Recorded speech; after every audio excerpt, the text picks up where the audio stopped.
जय हिंद to all my respected aspirants. On behalf of Goyla classes मैं आप सभी का स्वागत करता हूं। जैसा कि आपको पता है कि टीओ और एटीओ के लिए हम डेली मींस का एक क्वेश्चन ला रहे हैं और कोशिश कर रहे हैं आपको परफेक्ट बनाने की। राइट, देखिए एक बात हमेशा याद रखिएगा, हम कितना भी प्रयास करें, कितना भी आपको डेटा दें, एक तरीका बताएं, जब तक आप खुद नहीं लिखेंगे तब तक आपका जो मींस राइटिंग है वो नहीं सुधर पाएगा।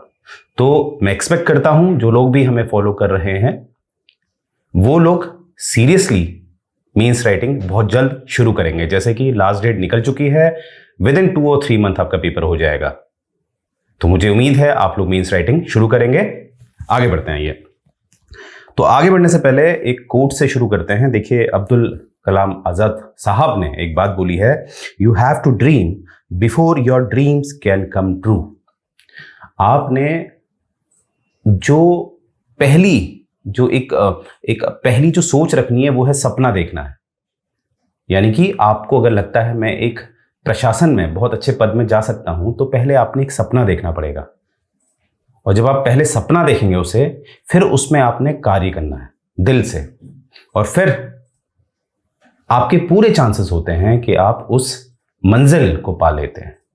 तो स्टार्टिंग है सपना यानी कि ड्रीम, और ड्रीम में आपने पूरा अपना एफर्ट 100% एफर्ट देना है। तो मुझे उम्मीद है ये बात आपको समझ में आई होगी। तो आइए क्वेश्चन देख लेते हैं। जो कल आपको क्वेश्चन दिया गया था वो है define the procedure of budget in India. यानी कि जो बजट प्रस्तुत किया जाता है 2017 से, तो 1 फरवरी को बजट प्रस्तुत किया जा रहा है। तो ऐसा क्यों किया जा रहा है वो भी हम देखेंगे, और इसकी क्या प्रक्रिया है, what is the procedure behind how to present the budget, ये हमने देखना है, ये प्रक्रिया देखनी है। और डोंट वरी, इसको बिलिंगुअल हम देखेंगे, हिंदी इंग्लिश दोनों ही जो एस्पिरेंट्स हैं वो कंफर्टेबल रहेंगे। राइट, तो देखिए एक स्ट्रक्चर हम देखते हैं। जो हमने आज का जो टॉपिक लेना है वो बजट है। तो सबसे पहले हम देखेंगे इसका बैकग्राउंड आप देख पा रहे होंगे। तो यहां पर जो बैकग्राउंड में जो भी डेटा मैं आपको दूंगा उसमें से डेटा आप अपने इंट्रोडक्शन में इस्तेमाल कर सकते हैं।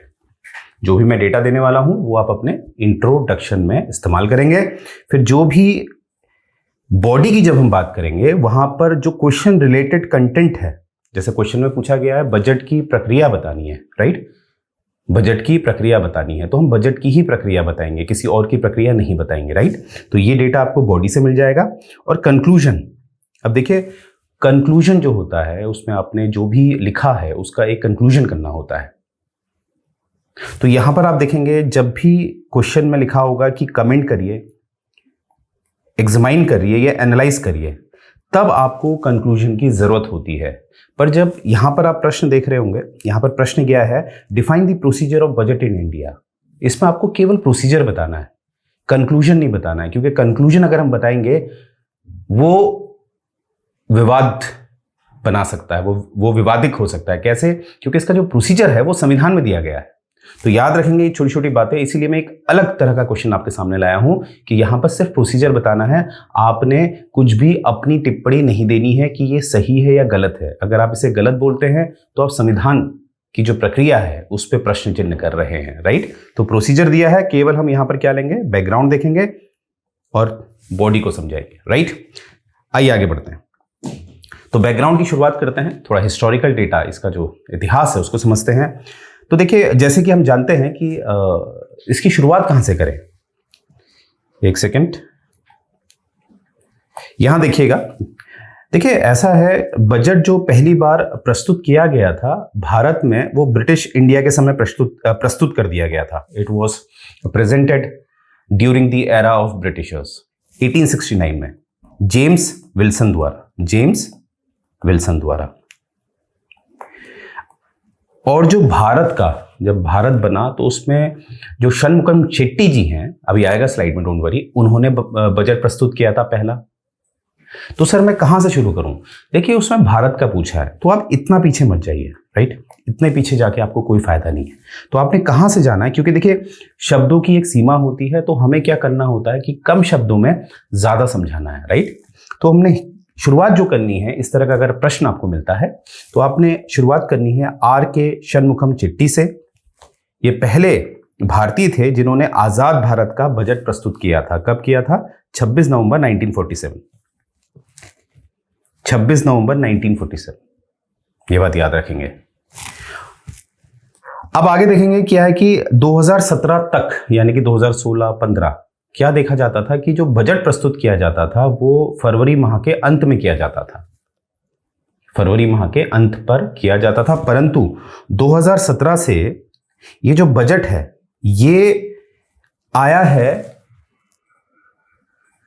1 फरवरी से, राइट। और यहां पर ये भी याद रखेंगे कि एक हिस्टोरिक डेटा है कि पहले जो रेलवे बजट होता था, रेलवे का जो बजट होता था वो एक समिति थी, एकवर्थ कमेटी 1924। इसमें यह कहा गया था कि रेलवे का बजट अलग होगा और जो जनरल बजट है वो अलग होगा। ये किस समिति द्वारा कहा गया था? याद रखेंगे, एकवर्थ कमेटी 1924 में इन्होंने बोला था। देखिए उस समय जो ब्रिटिशर्स होते थे वो रेलवे में ज्यादा पैसा खर्च करते थे, जितना भी राजस्व होता था उसका बहुत बड़ा भाग रेलवे में खर्च किया जाता था। क्यों? क्योंकि आपको पता है ब्रिटिशर्स एक सिद्धांत को फॉलो करते थे, ड्रेन ऑफ वेल्थ। मतलब वो चाहते थे किसी भी तरह भारत से जितना भी हो, भारत की जितनी भी वेल्थ हो उसे किसी भी तरह अपने देश यानी कि यूरोप में पहुंचा दिया जाए, और रेल सबसे बढ़िया एक सोर्स हुआ करता था उसमें, राइट। परंतु 2017 से जो रेलवे बजट है और जो जनरल बजट है वो अब एक ही है, ये भी याद रखेंगे 2017 से, राइट। तो इस कमेटी का नाम याद रखेंगे। और कुछ हमारे प्रधानमंत्री हैं जिन्होंने बजट भी प्रस्तुत किया है, जैसे जवाहरलाल नेहरू, इंदिरा गांधी जी, राजीव गांधी जी। यही जो 3 ऐसे प्रधानमंत्री बने जिन्होंने बजट भी प्रस्तुत किया है, तो ये भी आपने याद रखना है। तो इस तरह के पॉइंट जब आप रखते हैं तो आपका मीन्स राइटिंग में एक वेटेज बढ़ता है, राइट। आगे देखते हैं। देखिए 2017 का मैं बता ही दिया आपको कि जो फाइनेंस मिनिस्टर उस समय के थे अरुण जेटली जी, बड़ी दुखद बात है कि 2019 में इनका देहांत हो गया था। अदरवाइज इनका जो एक इकोनॉमिक जो नॉलेज था, इकोनॉमी से रिलेटेड जो नॉलेज था वो बड़ा जबरदस्त हुआ करता था। अब इनकी स्पीच देखिएगा, राइट।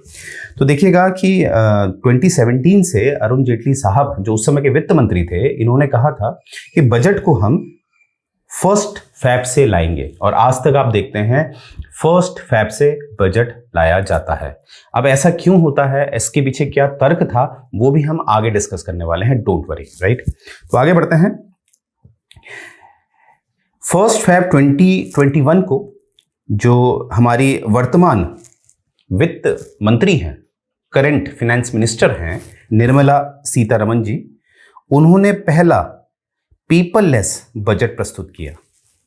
पेपरलेस बजट प्रस्तुत किया, और क्योंकि कोरोना का समय था, आप जानते हैं उस समय पर। देखिए इसको एक आप अपने पॉइंट से ये भी डाल सकते हैं कि पेपरलेस बजट प्रस्तुत करके क्या फायदा होता है। देखिए पेपर कैसे बनता है, पेड़ों को काट के बनता है, राइट।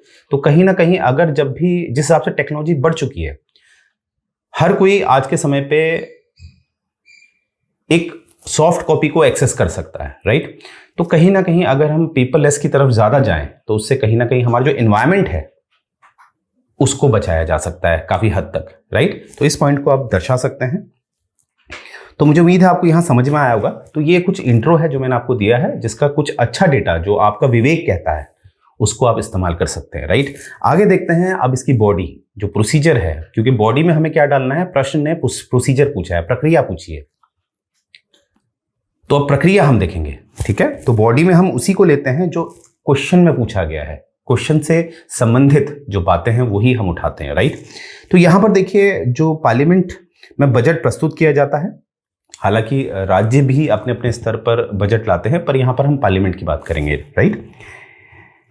तो बजट जो है कुछ चरणों से जाता है। तो यहां पर आप देख पा रहे होंगे, मैंने यहां पर दर्शाया है 6 चरण, 6 stages. Why 6 stages budget passes.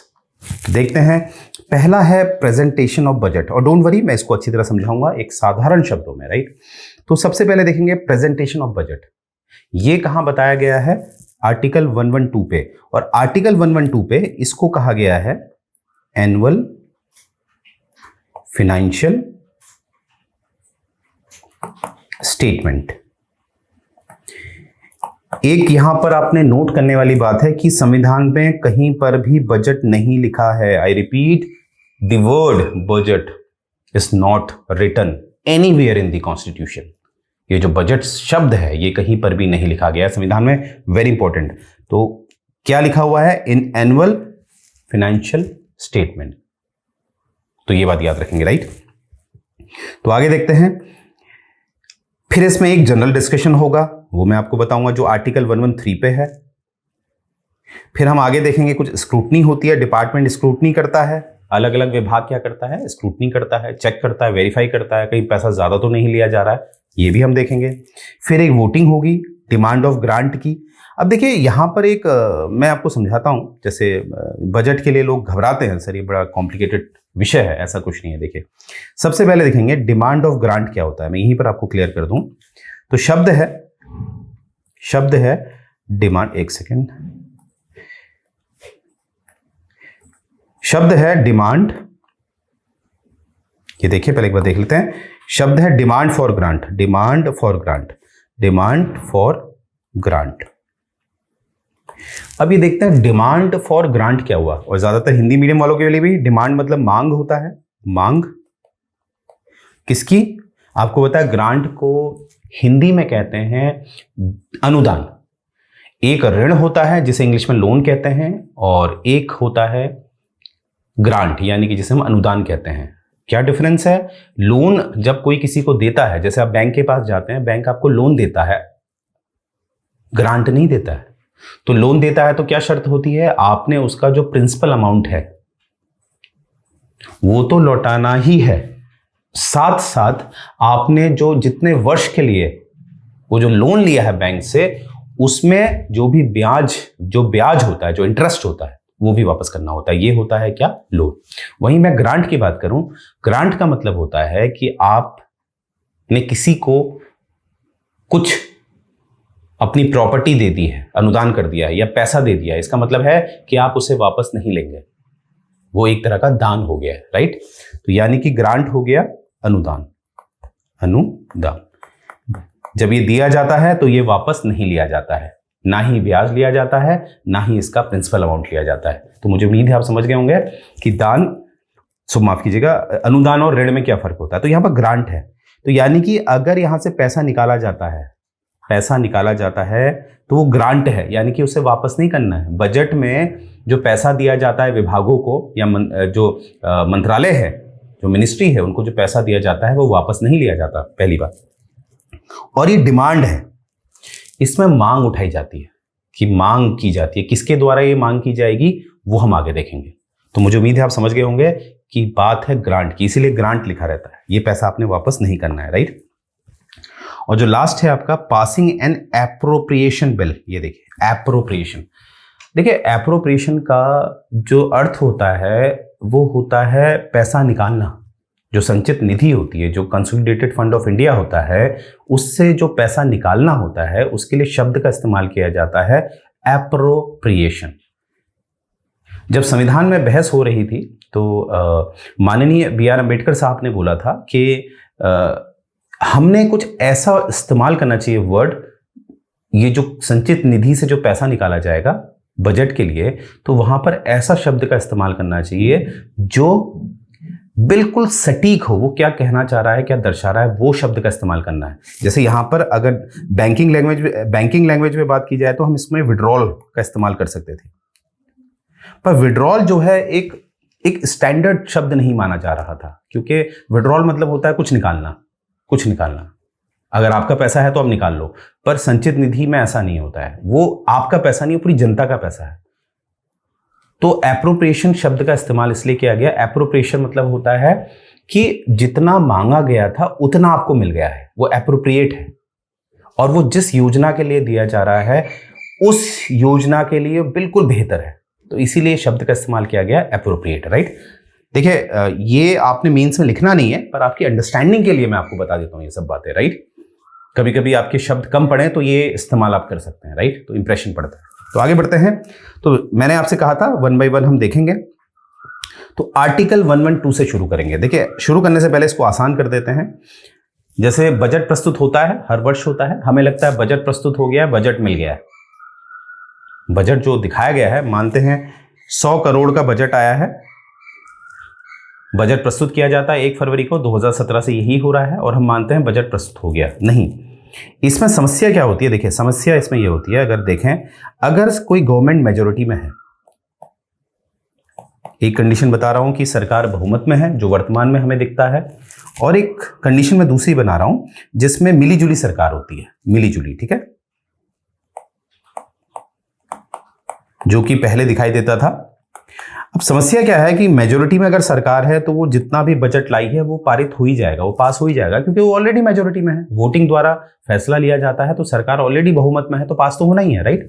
परंतु समस्या होती थी यहाँ पर क्या होता था, कभी कभी मिलीजुली सरकार होने की वजह से क्या होता था कि बजट जो लाया जा रहा है उसको पारित होने में समय लग जाता था, क्योंकि बहस हो जाती थी, राइट। हालांकि इस वीडियो में मैं इतना डेप्थ नहीं जाऊंगा, उसके लिए हम जो एक टी और मेंस के लिए जो सिस्टमेटिक सीरीज ला रहे हैं आपके लिए, इसका स्केड्यूल बहुत जल्द आपके साथ डिस्कस किया जाएगा। अभी देखिएगा लास्ट में मैं डिस्कस करूंगा तो वहां पर हम इन डेप्थ जाएंगे, राइट। तो फिलहाल इतना याद रखेंगे कि आज के समय पे मेजोरिटी रहती है, सरकार का बहुमत ही रहता है, तो इसीलिए जो बजट आता है वो बजट पारित भी हो जाता है, राइट, इजीली। तो आगे बढ़ते हैं। तो आर्टिकल 112 आपने देखा, सेकंड, तो यहां पर बात की जाती है कि देखिए सिंपल सा है, ये जो आपको दिख रहा है आर्टिकल 112, यहां पर बात की गई है एनुअल फाइनेंशियल स्टेटमेंट। ये जो भी आपको स्लाइड में जो लाइंस दिख रही हैं, ये डायरेक्ट जो बेरेक्ट आती है संविधान की उससे ली गई है, जिससे कि आपको कोई भी कंफ्यूजन ना हो।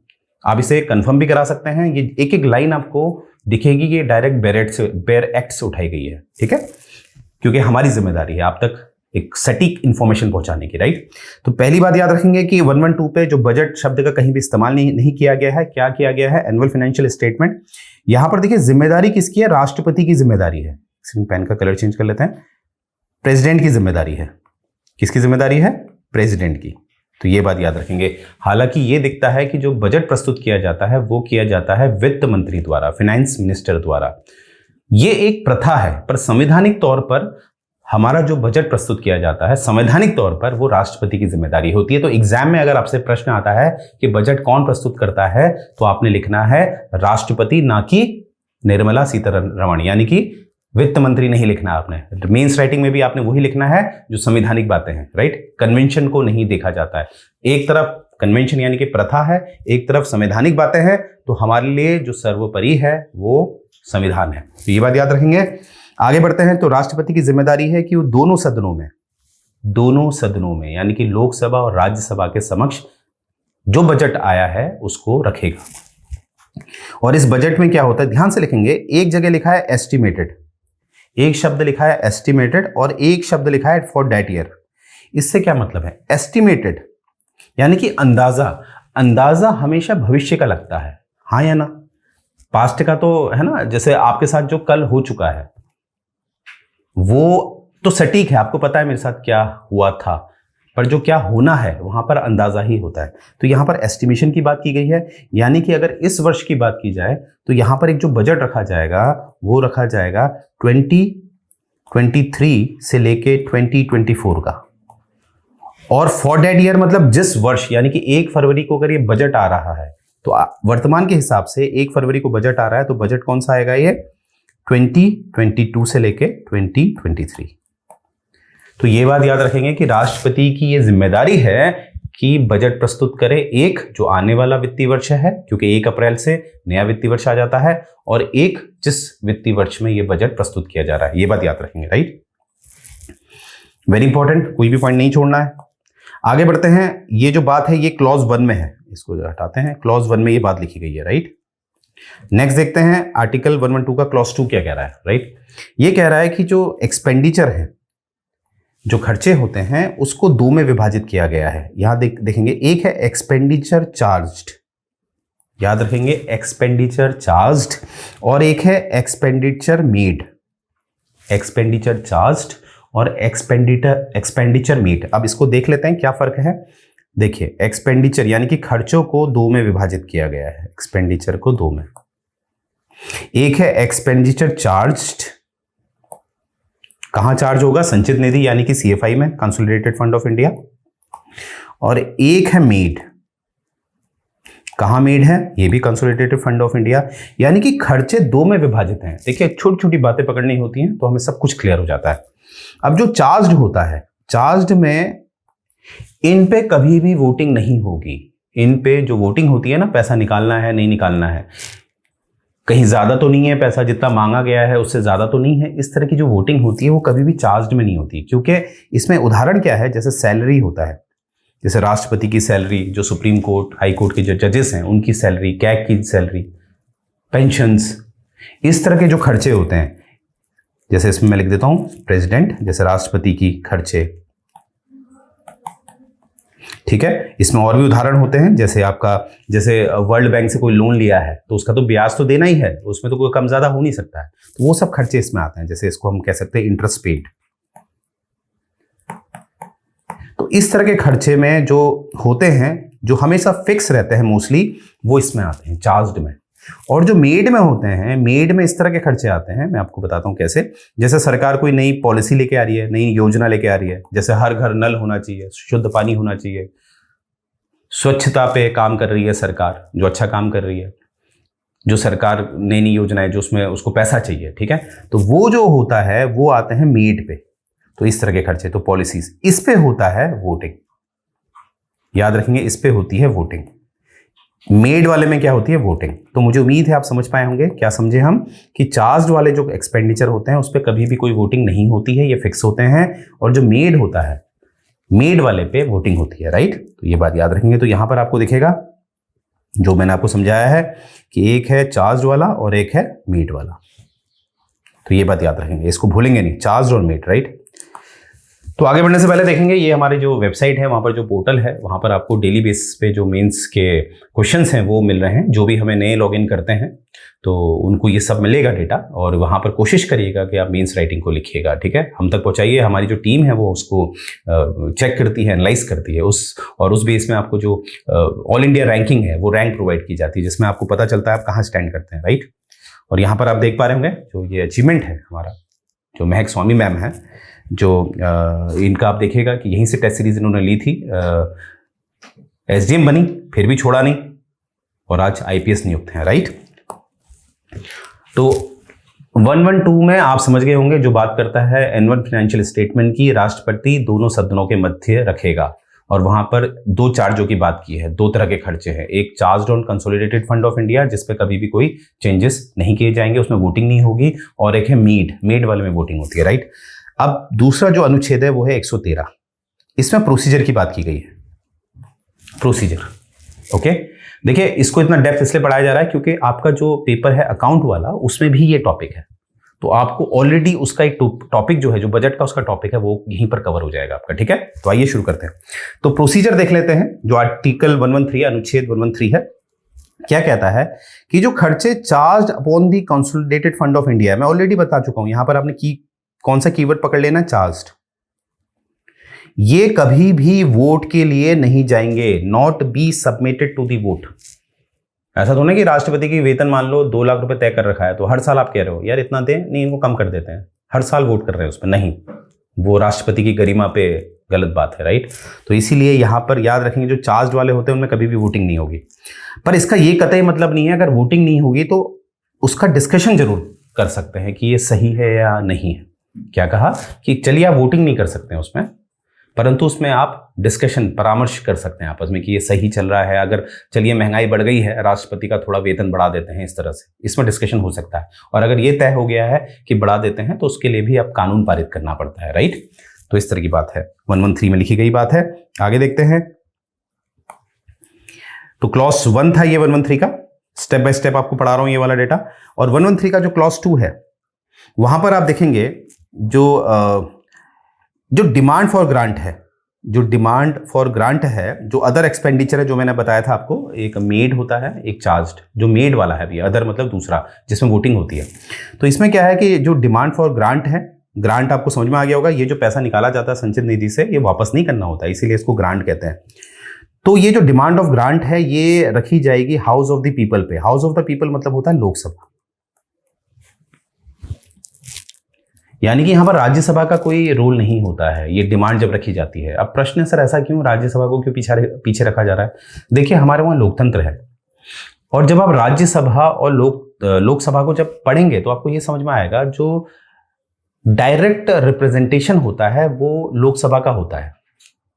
जो जनता है भारत की जो जनता है वो प्रत्यक्ष रूप से लोकसभा के चुनाव में भाग लेती है। Am I right or wrong? इसीलिए वर्चस्व, जो जनता का पैसा है, वो उसकी जिम्मेदारी उसको ज्यादा दे रखी है जिसे जनता ने प्रत्यक्ष रूप से निर्वाचित किया है, डायरेक्टली इलेक्ट किया है। तो यहां पर कौन पिक्चर में आता है? लोकसभा। तो आप समझ पाए होंगे, आपको ये आंसर मिल गया है कि लोकसभा को ज्यादा बजट के केस में, या मनी बिल जो होता है, धन विधेयक जो होता है, वहां पर लोकसभा को ज्यादा क्यों वर्चस्व मिलता है, राइट। तो मुझे उम्मीद है आप समझ पाए होंगे, ये भी आंसर मैंने आपको दे दिया है। तो यहां पर जो डिमांड ऑफ ग्रांट है कहां रहेगी? हाउस ऑफ द पीपल, यानी कि लोकसभा में रहेगी। आगे देखते हैं।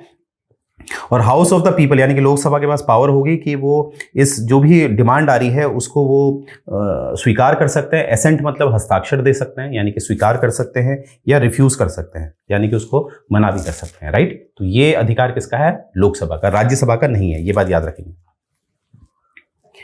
चलिए आगे बढ़ते हैं। जो भी मांग उठाई जाएगी, जैसे मान लेते हैं पुलिस विभाग ने कहा, जैसे पुलिस ने कहा कि भैया हमें इतना चाहिए, ठीक है। जैसे इसको ऐसे भी समझ लेते हैं, जैसे नितिन गडकरी साहब हैं, उन्होंने कहा कि भैया रोड बनानी है, हमें 100 करोड़ रुपए चाहिए, ये डिमांड उठाई उन्होंने। पर ये डिमांड उठाने से पहले उन्हें किसकी आज्ञा लेनी होगी? राष्ट्रपति की, प्रेसिडेंट की। यानी कि जो डिमांड ऑफ ग्रांट है वो बिना राष्ट्रपति की आज्ञा के नहीं उठाई जा सकती। उसमें राष्ट्रपति का क्या होना चाहिए? हस्ताक्षर होना चाहिए, राष्ट्रपति की उसमें हामी होनी चाहिए, राइट। तो ये बात भी याद रखेंगे। तो 113 में हमने क्या सीखा कि ये बताया है कि जो डिमांड है ग्रांट की वो आएगी लोकसभा में, राज्यसभा में नहीं आएगी। परंतु ये भी याद रखेंगे कि जो भी डिमांड लाई जाएगी उसमें राष्ट्रपति की हामी होना जरूरी है। पहले राष्ट्रपति की हामी होगी तभी वो डिमांड आएगी, ये बात याद रखेंगे। 114, अब अनुच्छेद 114 देख लेते हैं, जो बात करता है एप्रोप्रिएशन की। एप्रोप्रिएशन मैं आपको पहले ही समझा चुका हूं, इसको एक तरह का विड्रॉल आप कह सकते हैं, पैसा निकालना है। मैंने ये भी बता दिया आपको कि एप्रोप्रिएशन का क्यों इस्तेमाल किया गया, राइट। तो यहां पर जो क्लॉज 1 है वो क्या कहता है? देखिए, जब जो ग्रांट होती है, जब ये ग्रांट स्वीकार कर ली गई है, 113 में ग्रांट की है, तो लोकसभा उसको मना भी कर सकता है और हाँ भी कर सकता है। अभी हम मानते हैं कि लोकसभा ने मान लिया है। तो देखिए, हमने ये माना है कि जो है 113 द्वारा जो डिमांड है ग्रांट की वो पारित हो गई है। नितिन गडकरी साहब ने कहा मुझे 100 करोड़ चाहिए, तो लोकसभा ने कहा चलो इनको 100 करोड़ दे दो। तो ये हमने माना ये हो चुका है। तो ये कहाँ होगा? 113 में हो चुका है और हाउस ऑफ पीपल में। अब इससे संबंधित एक आएगा बिल, एक बिल आएगा, और बिल कौन सा है? एप्रोप्रिएशन बिल, यानी कि एक विधेयक लाया जाएगा और वो विधेयक को पारित किया जाएगा। अब जैसे कि मैंने ऑलरेडी बताया था कि जब सरकार बहुमत में है तो बिल तो पारित ही होना है, तो इसीलिए बिल तो पारित ही होगा। तो मोस्टली यहां देखा जाता है जब सरकार बहुमत में होती है तो बिल पारित हो जाता है। देखिए, जो जनता का पैसा है उसको निकालने के लिए कहीं ना कहीं वोटिंग तो करानी पड़ेगी ना। वोटिंग का मतलब ही होता है कि जनता की अगर मेजोरिटी है तो जनता ने हाँ कह दिया, राइट, तो वोटिंग होगी। तत्पश्चात उसके बाद जो संचित निधि है, कंसोलिडेटेड फंड ऑफ इंडिया है, उससे पैसा निकाला जाता है। तो ये 114 के क्लॉज 1 में लिखा है। और क्लॉज 1 का जो सब क्लॉज ए है वो साफ कहता है कि जो ग्रांट है वो हाउस ऑफ द पीपल बनाता है, यानी कि लोकसभा के पास ये शक्ति है। मैं ऑलरेडी बता चुका हूं। यानी कि जो वोटिंग हो रही है वो कहां होगी? वो राज्यसभा में नहीं होगी। 114 के द्वारा जो एप्रोप्रिएशन बिल की जो ये माफ कीजिएगा, जो 114 में ये बताया है एप्रोप्रिएशन बिल, ये बिल कहां लाया जाएगा? ये विधेयक कहां लाया जाएगा? ये लोकसभा में लाया जाएगा, राइट। तो वहीं पर ये वोटिंग होगी।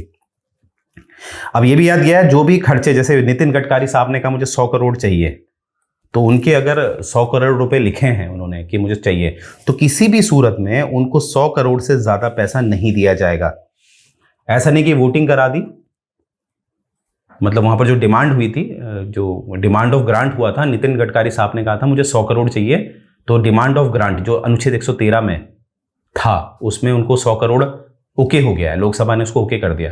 फिर नितिन गडकरी साहब बाद में कह रहे हैं, जब बात आई उसको एप्रोप्रिएशन बिल की, यानी कि विधेयक है, जो विधेयक लाया जा रहा है पैसा निकालने के लिए, वहां पर नितिन गडकरी साहब कह रहे हैं 10 करोड़ और चाहिए मुझे, और दे दीजिए। ऐसा नहीं होगा। जो 113 में, अनुच्छेद 113 में डिमांड फॉर ग्रांट वाली बात है, वहां पर अगर 100 करोड़ तय हुआ है तो वो अनुच्छेद 114 में जो पैसा निकाला जा रहा है एप्रोप्रिएशन बिल द्वारा, वो उतना ही होगा। ये बात याद रखेंगे, नॉट एक्सीडिंग।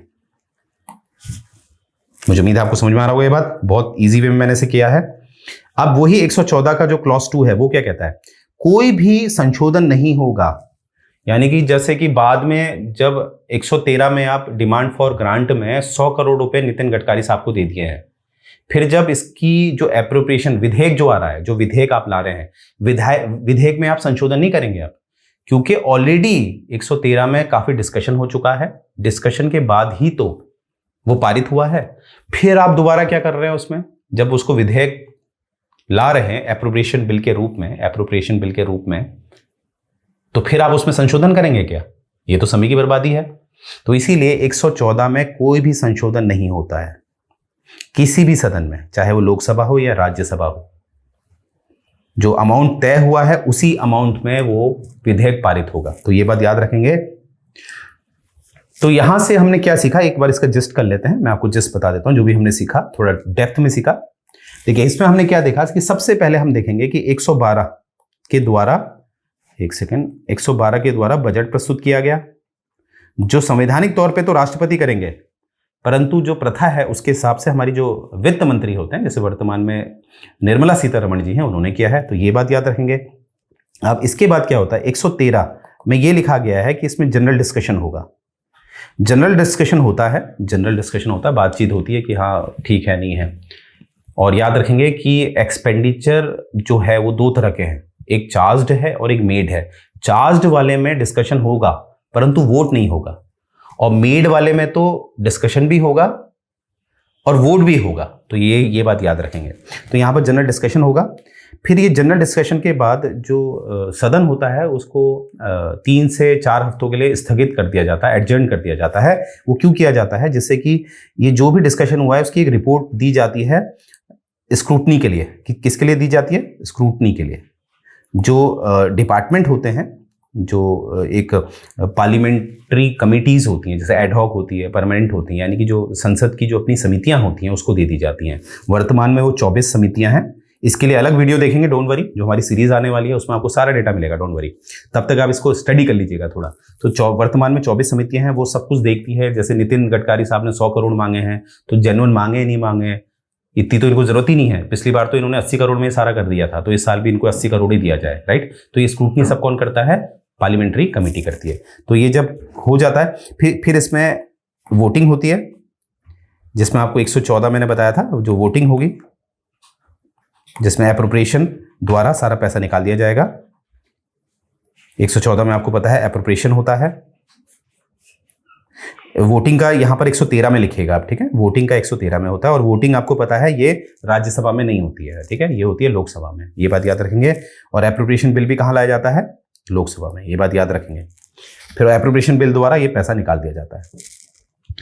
तो ये एक प्रक्रिया है जो आपने एग्जाम में लिखनी है। अभी देखिए इसमें तभी मैंने कहा था इसका कंक्लूजन कुछ नहीं हुआ, ये प्रक्रिया है। आपको उम्मीद की जाती है कि आप प्रक्रिया लिखेंगे। और देखिए 2 तरह के लोग हैं जो प्रक्रिया लिख देंगे साधारण तौर पर। ऐसा होता है, ऐसा था। एक ऐसा व्यक्ति होगा, देखिए इसको ऐसे समझिए, एक एक्स व्यक्ति है और एक वाई व्यक्ति है। एक्स व्यक्ति ने जो भी मैंने बताया उसको रट के लिख दिया, पर एक वाई व्यक्ति है वो उसको प्रॉपर तरीके से लिखेगा। अनुच्छेद 112 के तहत ऐसा होता है, 113 के तहत ऐसा होता है, 114 के तहत ऐसा होता है। तो ये व्यक्ति को ज्यादा मार्क्स मिलेंगे। तो इसीलिए मैंने आपको जो पढ़ाया वो इस फॉर्म में पढ़ाया। तो मुझे उम्मीद है कि गोयला क्लासेस के जो भी एस्पिरेंट्स हैं, जो आप लोग हैं, जो हमें फॉलो कर रहे हैं, आप बहुत अच्छे मार्क्स लाएंगे अगर हम पे जो हम आपको दिशा दिखा रहे हैं उस दिशा में आपने चलना है, ठीक है। देखिए सबसे बड़ा होता है भरोसा, आपको हम पे भरोसा करना ही पड़ेगा, राइट। तो देखिए यहां से मैं आपसे एक, देखिए 28 तारीख निकल गई है। अब आयोग ये डिसाइड कर रहा होगा कि पेपर कब कराना है। तो यहां पर जो टॉपर्स होते हैं वो लोग क्या कर रहे होते हैं पता है आपको? वो ये मान के चलते हैं कि हमारे पास केवल 60 दिन है, 60 डेज, क्योंकि 2 महीने का मोटा मोटा गैप होता है। और वो हर दिन क्या, हर घंटे, हर मिनट, हर सेकंड सिर्फ तैयारी में जुटे हैं। तो आपकी टक्कर उनसे है, क्योंकि बस ये 2 या 3 महीने का तो परिश्रम है, फिर जिंदगी भर आराम है। अब ये 2-3 महीने का आप आराम करेंगे तो जिंदगी भर परिश्रम करना पड़ेगा आपको, राइट। तो यहां पर आप देखिए हमारी जो 3 पेपर्स होते हैं उससे रिलेटेड हमने टेस्ट सीरीज लाए हैं, जिसमें एक में आपको 10 टेस्ट मिलते हैं, 10 टेस्ट, टोटल हो गए 30। और ये जो आपको पड़ेगा, इंडिविजुअली आप परचेस करते हैं तो 2999, और अगर आप कॉम्बो लेते हैं, देखिए कॉम्बो को मैं ज्यादा प्रायोरिटी दूंगा। कभी कभी कुछ एस्पिरेंट कह रहे हैं सर ये थोड़ा महंगा है वगैरह वगैरह। देखिए लोहा और सोने में फर्क तो होता है ना, आप देख ही रहे हैं कि क्लॉज बाय क्लॉज आपको पढ़ाया जा रहा है, राइट। तो ये देखा जाए तो इतना महंगा भी नहीं है, और ये इसलिए भी है क्योंकि इसमें आपको गवर्नमेंट अकाउंट की जो चैप्टर है 1 to 8 वो डिस्कशन मिलेगा उसमें आपको लाइन बाय लाइन, प्लस इसमें स्टडी मटेरियल हम दे रहे हैं, प्लस इसमें जो भी हमारी जो सॉफ्ट कॉपी होती हैं, जो आपका टेलीग्राम चैनल जो हमारा है उसमें जब आप लॉगिन करेंगे तो वो आपको प्रोवाइड किया जाएगा। तो टीम को बहुत एफर्ट करना पड़ता है, राइट, इसीलिए जेन्युइन है, राइट। हालांकि हमने इसका भी ध्यान दिया है कि एक प्रीमियम लेक्चर्स हम लाए हैं जो कि है 2999 का, जिसमें आपको स्टडी मटेरियल प्रोवाइड किए जाते हैं, इवन प्रीमियम लेक्चर्स भी दिए जाते हैं, राइट। तो देखिए आगे देखिए, ये कुछ मीन्स राइटिंग है, जैसे कि ये हमारा जो मीन्स राइटिंग हमने करवाया था, जो टॉप किया था, ये आप देखते हैं मोहित राठी को, यहाँ पर आप देख सकते हैं, जिनका ये टीओ में सिलेक्शन हुआ। ये बहुत अच्छी, देखिए हमारी टीम का प्रयास देखिए कैसे कॉपी चेक की गई है, ये इन्होंने लिखा है, इस तरह से कॉपी चेक की गई है। तो इस तरह से हमारी टीम क्या करती है, आपकी एक एक लाइन चेक करती है, जहां पर गलती होगी उसको मार्क किया जाएगा और आप तक भी पहुंचाया जाएगा, आप उसे खुद वेरीफाई कर सकते हैं। तो देखिए इतना एफर्ट होता है तभी हमारे ये सिलेक्शन होते हैं। देखिए लगभग 15 लोग थे और 15 के 15 जिन्होंने हमसे मेंस राइटिंग ली, सभी ने इंटरव्यू फेस किया और मोस्टली सिलेक्ट हुए सबके सब। ये आपके सामने आप एविडेंसेस देख सकते हैं, क्योंकि बातें एविडेंस बेस हो तो अच्छा है। अब देखिए आपके लिए खुशखबरी है, जैसे कि मैंने आपको बताया था, हमारा टीओ और एटीओ के लिए एक सीरीज में हम वीडियोस ला रहे हैं जो आपको पॉइंट बाय पॉइंट पढ़ाए जाएंगे। How to write a means topic उठाया जाएगा, उसमें कैसे मीन्स लिखना है वो भी बताया जाएगा। तो यहां पर आप ये स्केड्यूल देख सकते हैं जो कि कल से शुरू होने वाला है। तो तैयार हो जाइए, कल से अपने आप को और ज्यादा स्ट्रिक्ट कर लीजिए, राइट। प्राथमिकता होती है, प्रायोरिटी सेट करनी है। अभी आपकी प्रायोरिटी है टीओ और एटीओ, क्योंकि 10 साल बाद आ रहा है। तो ये स्केड्यूल है, आप देख सकते हैं, 1 मई से शुरू होगा, मॉडर्न हिस्ट्री चल रही है, राइट। तो ये स्केड्यूल इसलिए हम शेयर कर रहे हैं, ये 7 दिन का स्केड्यूल है, जिससे कि आप ऑलरेडी इससे कुछ फैमिलियर हो जाएं, जिससे कि आप जब दोबारा पढ़ें, मुझसे पढ़ें, तो आपको मजा आए, राइट। तो इसको बहुत इंटरेस्टिंग बनाएंगे, डोंट वरी। और ये डाउट सेशन भी हैं आपके, और डाउट सेशन जो हैं इसमें भी आपको बहुत मजा आने वाला है। जो भी हम पढ़ेंगे उसके डाउट सेशन जो हैं वो भी हम रखेंगे, क्योंकि it's not about the quantity कि इतना पढ़ दिया कि कुछ याद ही नहीं है, राइट। क्वालिटी का गेम होता है, लेस इज मोर, है ना। जैसे बालों में जेल लगाते हैं, ऐसा थोड़ा एक ही दिन में पूरा जेल लगा दो तो होगा क्या, बाल उड़ जाएंगे सारे आपके, राइट। तो यही हमने करना है, पूरा हफ्ते भर का लेना है, फिर उसका डाउट सेशन लेना है। तो इस तरह की हमारी स्ट्रैटेजी है कि आप मेंस राइटिंग करो। अब ये आप देखेंगे कि हाँ, मेंस राइटिंग में मैं एक बात आपको और बताना चाहता हूँ कि बहुत से लोग 3-4 साल से पढ़ते रहते हैं और वो फिर भी मेंस नहीं लिख पाते हैं। वो रीजन यही होता है कि वो लोग मेंस राइटिंग लिखते नहीं है सबसे पहला, और गाइडेंस नहीं लेते हैं। ओके, ट्रस्ट मी, कम नॉलेज में भी आप अच्छी मेंस राइटिंग कर सकते हैं, ट्रस्ट मी। तो ये हमारा टेलीग्राम चैनल है, आप देख सकते हैं, यहां पर आप ज्वाइन हुई, फिर फटाफट यहां पर जो भी हमारे डेली अपडेट्स होते हैं, जो इंपॉर्टेंट इंफॉर्मेशन होती हैं, वो आप तक पहुंचाई जाएगी, राइट। तो यहीं से मैं अपना लेक्चर एंड कर रहा हूं। थैंक यू सो मच, और मुझे उम्मीद है आपको ये लेक्चर पसंद आया होगा। जय हिंद।